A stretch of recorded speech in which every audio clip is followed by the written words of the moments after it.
Isibu tinggi butai nam jongyu teman saya sokong menyu mangam hayang teman mailana isi anggu hayang dongana iwi bukamna mampiang lim kene baik pastor in charge pastor mantap hayang inok maksa hayang teman moilan bangsa ba anggu umeno dai siang soching hayang apa yang banyak pangai angge ibu politicians gubernur secretary finance secretary hayang pastoral staff na mamuku youth director Sunday school superintendent aniyo fellowship pastor lang hayang aniyo umainong menkin na tambu kia tawang mga tama ang kijaman ki Bible umainok na menkin ng committee members department assignment kaya nga naman yan ang ang hidang mo naman menugin lang o hibay nawala o hisosan o nengo teman baik isim mainok o bailan kaya nga jambu jalan yung mga ayun na lumana sa ila daw hayang tinunok sa mo kawang niya yung salam daw jalan kam na nisu ba nga tini teman jama mo ba yung biyo ang limong nga umayno ka alam siya aniyo ilak ba significant siya important siya aniyo ilak pa pa ani anbo na yaku tayo siya aniyo kalimong ay kawang naman yung panang uwang bama kaya umanok so ching dala kaya ngichin kung umanok ka mongay bungaw china dam na Philippines nung kulay iyibu anbon pa yichi de leaf ma wanggang limmo bu leaf ma bu yi anbon bu se wangam na ay dam na 2018 teman umainok taisang annual meeting na ngao yang ada wangpiang lim cina se fairness itu dialog cina lam yang tam hayang aniyo hado ngao mempai banyak pangcin 2018 yang tik na banyak pangcin de hado ngawan son advisory report son yang ki hayang aniyo banyak pangcin mengao yang aniyo yang tik 2018 pangcim na. Umayno ka recommend na yang budang maya kanya nga punya pangcim mo ano ada wang biang lim. Pastor Tuition mo yepan ba in service na ada wang biang lim study leave hayang. Ada bong no yuwa oy ma umayno ka with full salary study the shona na mo jina. Naman mo inanda mo may to China na. Kaya nga, kaya ilay nga, tumanda at jubliyo mo lang, ano yung pangchima, pasalana, wampiang pan mga angkuya, may iwanda, at wampiang pan mga umuwi lang, umikso mali. Sa ilay kaya, risaw na may ang mulak, kadawa, sigujoy. Kaya nga, ano yung, now siya dyan at the age of 27 na, youth director na bayo kaya nga tani 24 years way mabumano mas service na gabay na hadaw lili Taiwan da ano nyubu ko lomay semen lambe ma Taiwan da ano cham sona daw bay ma sin do lama ya nang ki daw so de nanga phat de yitai ko family ka ano me ang kapu jina ano renching retired me ba e tai me ma ano associate mo dawa more comfortable mo kaning sibu sao associate na ang matay lang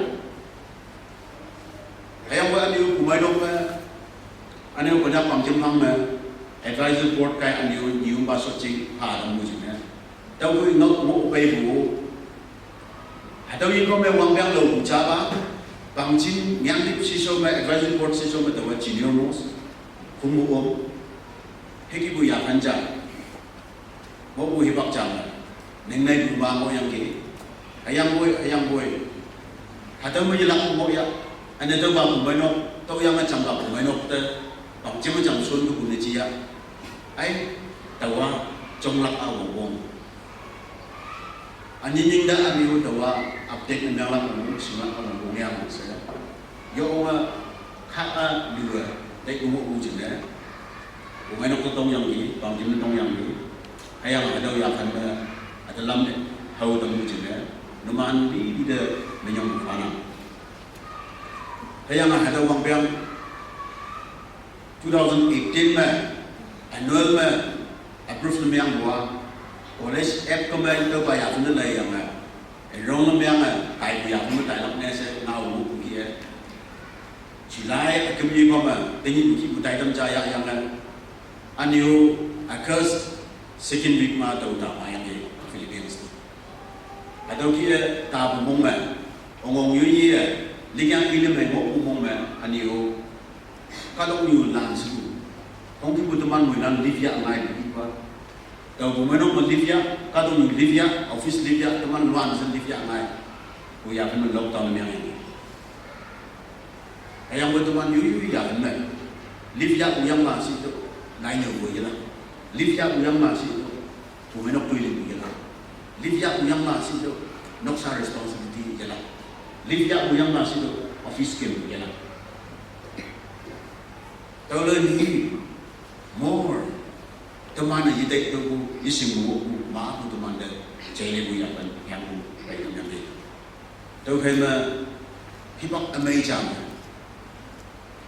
Umainok ada yang apa cuma ada study suci ha bu yang seorang lain. Kalau you wang biang ni baik sa kini wang biang wang wanda ada study lift yang kuasa. Ane numan dari tuiling lak cina saya ane in person tuiling lak ya anda tahu lagi mana. Acing study siang singgulang singona ada ini singwanda. Tawa demon study tu tak se mong ada ke mong yang boleh udah tu tak yang atau orang macam tak tahu. Tawa beriman dah tawa di numan institution mana demon nomona doctor ministry mana ane PhD mana.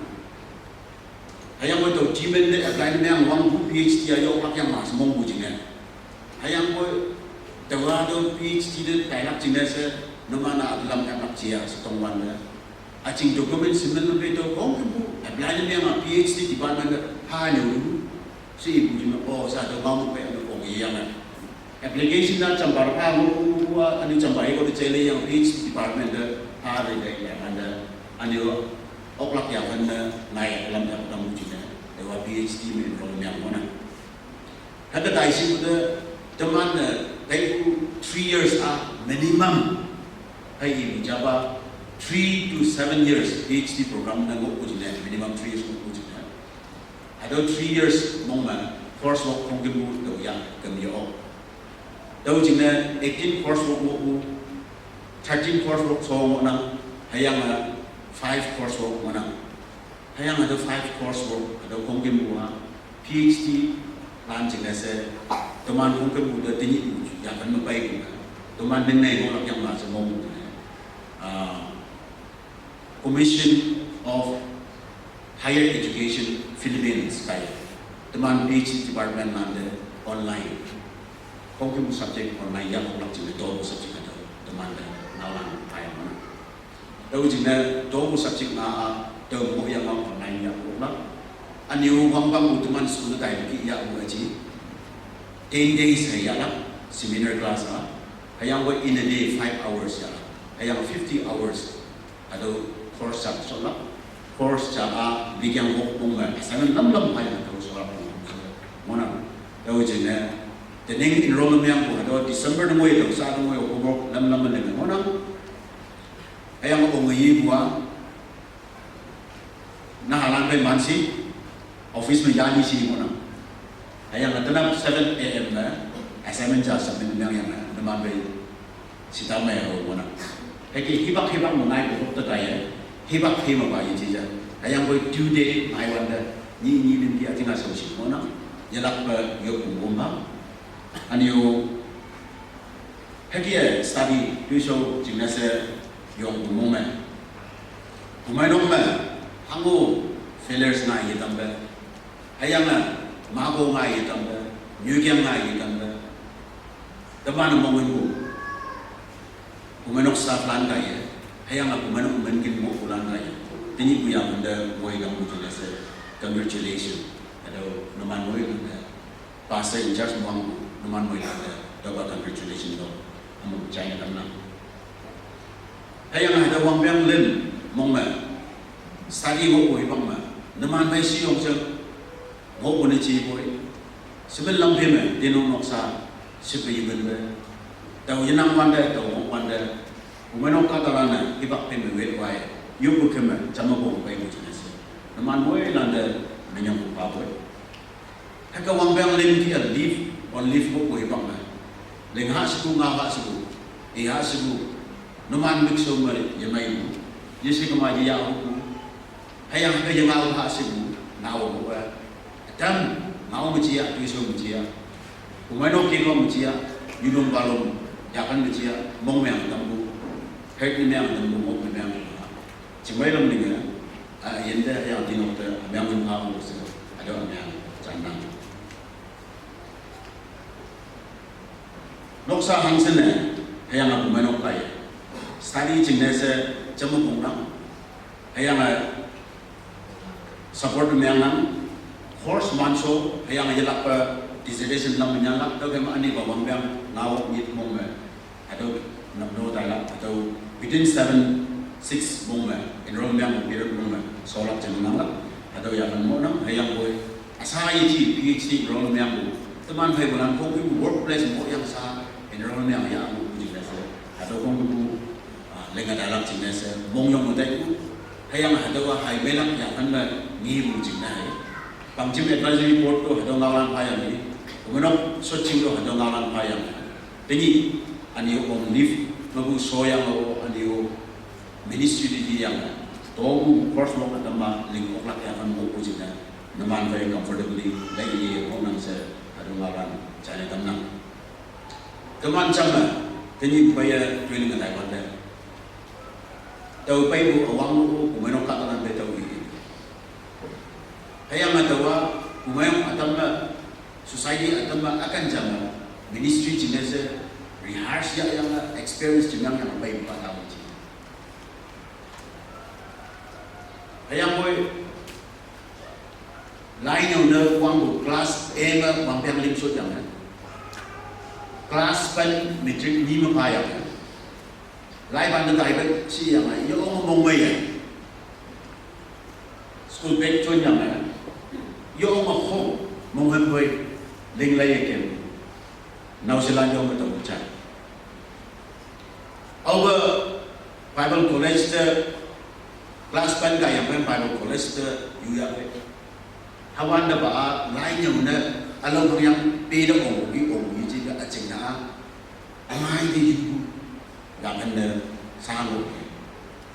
Tahu jenis kelas 11 isi kemana acing study di PDH Bible College Taiwan dah mimpi baik sabjang sabda kadaran sing dia tahu sing pujinya kadaran ibu pujinya kadaran nyan pujinya nggak pujinya Bible bayo musing theology bayo nyo aniu kumeno plana ayo ngomongin bayo mungkin musuhnya aniu theology nyo ni tai puja jangan si kumeno au tahu abang basu ilak nese uyakan nese asungan bayang mau si wanda ma ku attention banyak tau hayang boy practically tawa hanggai ibu yakan me tahu jina acing college life not going up hayang boy always bottom line going down yakan me tini PhD the enrollment yang si I'm experiencing the same yung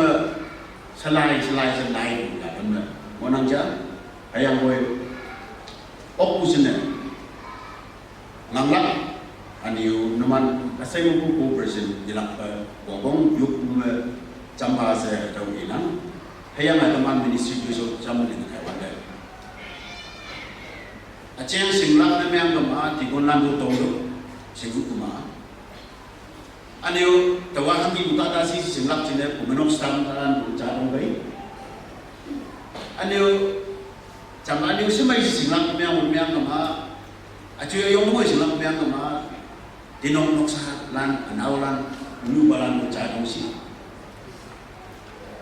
Tawa hata alan dah hero now. So I feel I should be approachable to everyone. Hayang boy paksang suku kaya, ngau kaya, jisi kama soching sot ujier kaya. Approachable na yung uang ang katamo ng mga kabayang isip. Hayang mo ito mo ang bayang hangsing mo kalagay isip. Kung mga kumeno, ising mga panyakpangsin mahangga sa kalagay. 15 years lang ayaw mo ilang una. Ada berisap mo ng tiyak tayo lang mga kabaya. Kaning hay ngawang hado naman mo. Ada mong menuwi. Amay luya, atay haw ngawi o. Yung plak sila sa pay o. Ngawlak sila mong sa mong meltamhan yung o. Chay luya, anda. Naman haka ngi mo kun yang ma haka aji ji ha su de tau kai ma hau kai nau kai phone mu ji in person ji isi ka ma vo bong na yang ma nye pau nok de ji nang mo bong na yang se no man da opposition tau service pa ma ayang wo no man ji na lim pa ning se tau benjan tau I'm nobody ama hangi wo yana and you are reaching to the Alamahina, but I can only work with you together. Kawang ka sujia, sumin lang pinjia, nang pay jam na, hay ling lak jinga, nang pay jam na yung lak jinga, nang pay jam na kaya lak jinga. Daw kaya numan pay jam na, Krista kumeno, kaya nga Krista tang den pay lak jinga, jelang pamonga pastoral ministry di ngonong ngay, sa mongay ngawan jaya na. Kawang teman teman kita.